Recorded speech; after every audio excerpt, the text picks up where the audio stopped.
ताजमहल नाम सुनते ही जहन में मोहब्बत की एक खूबसूरत निशानी आती है ना। लेकिन क्या हो अगर इसमें कोई और राज छुपा हो। हाल ही में दुनिया की इस सबसे मशहूर इमारत को लेकर एक ऐसा विवाद खड़ा हुआ है जिसने कई नए सवाल पैदा कर दिए हैं।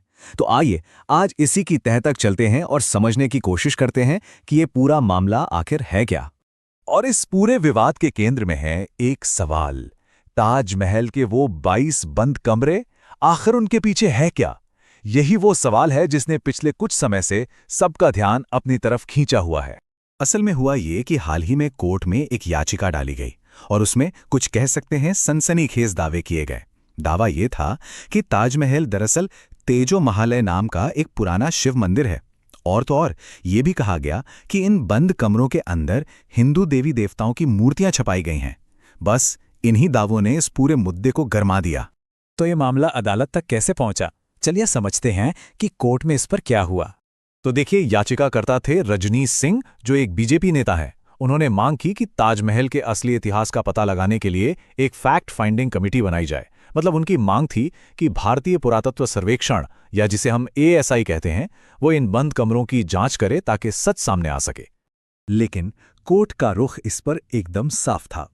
मई 2022 में इलाहाबाद हाईकोर्ट ने इस पिटीशन को आप कह सकते हैं सीधे सीधे खारिज कर दिया। और कोर्ट ने जो कहा उससे सब कुछ साफ हो गया। लखनऊ बेंच ने कहा, हमारा मानना है कि याचिकाकर्ता ने हमें एक ऐसे मुद्दे पर फैसला देने के लिए कहा है जो पूरी तरह से गैर न्यायिक है। मतलब जजों का साफ कहना था कि भाई ये मामला इतिहासकारों के बीच बहस का है, कोर्ट का इसमें कोई काम नहीं, ये कोई कानूनी मुद्दा है ही नहीं जिस पर अदालत फैसला सुनाए। तो कोर्ट ने तो अपना फैसला सुना दिया। अब बारी थी उस संस्था की जिसके जिम्मे ताजमहल की देखरेख है, यानी एएसआई, भारतीय पुरातत्व सर्वेक्षण। देखते हैं उनका इस पर क्या कहना था। इसके बाद एएसआई ने वो किया जिसका शायद सबको इंतजार था। उन्होंने उन बंद तहखानों के अंदर की तस्वीरें पहली बार पब्लिक के लिए जारी कर दी। तो सवाल ये था कि इन तस्वीरों में आखिर दिखा क्या? कोई छिपा हुआ मंदिर, मूर्तियां? जी नहीं। तस्वीरों में जो दिखा वो था रूटीन मेंटेनेंस का काम, मतलब एकदम साधारण रखरखाव। एएसआई ने अपने न्यूज़लेटर में ये तस्वीरें छापी थीं, जिनसे साफ पता चल रहा था कि दिसंबर 2021 से मार्च 2022 के बीच वहां मरम्मत का काम हुआ था। जो भी सनसनीखेज दावे थे, ये तस्वीरें तो उसके बिल्कुल उलट थी। एएसआई ने अपने ऑफिशियल न्यूज़लेटर में इस काम के बारे में पूरी डिटेल दी थी। उन्होंने बताया कि सड़ा हुआ और टूटा हुआ चूने का प्लास्टर हटा दिया गया और एक नई परत बिछाई गई। ये तो किसी भी पुरानी ऐतिहासिक इमारत को बचाने के लिए की जाने वाली एक बिल्कुल नॉर्मल प्रक्रिया है।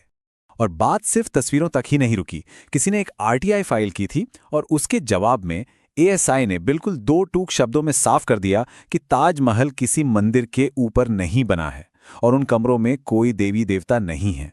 चलिए, ये तो हुआ एएसआई का ऑफिशियल जवाब, लेकिन अब एक्सपर्ट्स की भी सुन लेते हैं। आर्किटेक्चर के नजरिए से ये जो कमरे हैं, ये असल में हैं क्या चीज? तो देखिए, एक तरफ दावा था कि ये गुप्त कमरे हैं जिनमें धार्मिक चीजें रखी हैं, और दूसरी तरफ है आर्किटेक्चरल सच्चाई, और वो ये है कि ये कोई कमरे नहीं बल्कि एक लंबा मेहराबदार गलियारा है जिसमें कई छोटे छोटे सेल या कक्ष बने हैं। और इनका मकसद सिर्फ एक है, जो ऊपर इतना बड़ा और भारी मकबरा है उसके प्लेटफॉर्म को उठाना और उसके वजन को बराबर जमीन पर बांटना। और इस बात को एएसआई के पूर्व रीजनल डायरेक्टर के मोहम्मद और भी पुख्ता करते हैं। खास बात यह है कि वो खुद इन कमरों के अंदर जा चुके हैं।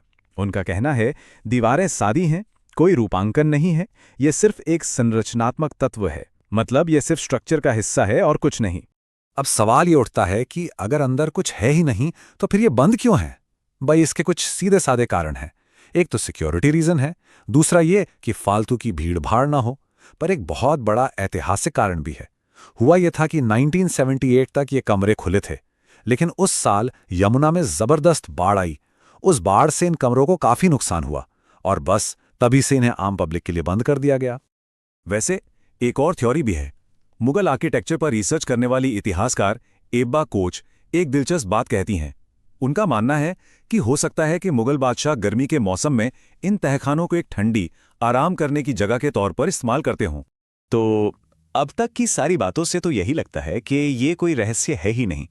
तो फिर सवाल यह है कि ये विवाद बार बार खड़ा क्यों होता है? चलिए इसी पर थोड़ा सोचते हैं। अगर पूरी कहानी को एक नज़र में देखें तो क्या पता चलता है। पहले एक पिटीशन में सनसनीखेज दावे हुए, फिर हाईकोर्ट ने उसे खारिज कर दिया, उसके बाद एएसआई ने मेंटेनेंस की तस्वीरें जारी कर दीं, और आखिर में एक्सपर्ट्स ने भी बता दिया कि ये तो सिर्फ बिल्डिंग का स्ट्रक्चरल हिस्सा है। मामला तो काफ़ी सुलझावा लगता है ना? लेकिन इसके बावजूद एक सवाल तो फिर भी बचता है, और शायद सबसे ज़रूरी सवाल यही है कि अगर इन कमरों में ऐसा कोई राज है ही नहीं, तो फिर इस तरह की कहानियां लोगों को इतनी दिलचस्प क्यों लगती हैं? क्यों ये इतनी जल्दी फैल जाती हैं? शायद इसका जवाब इस बात में छिपा है कि ताजमहल सिर्फ एक इमारत नहीं है, ये हमारी पहचान, हमारी संस्कृति का एक बहुत बड़ा हिस्सा है।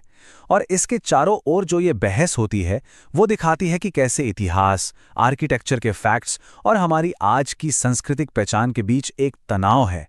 आखिर में ये विवाद सिर्फ उन 22 बंद कमरों का नहीं है, ये इस बात का है कि हम अपने इतिहास को किस नज़र से देखते हैं और आने वाले समय के लिए उसे कैसे याद रखना चाहते हैं।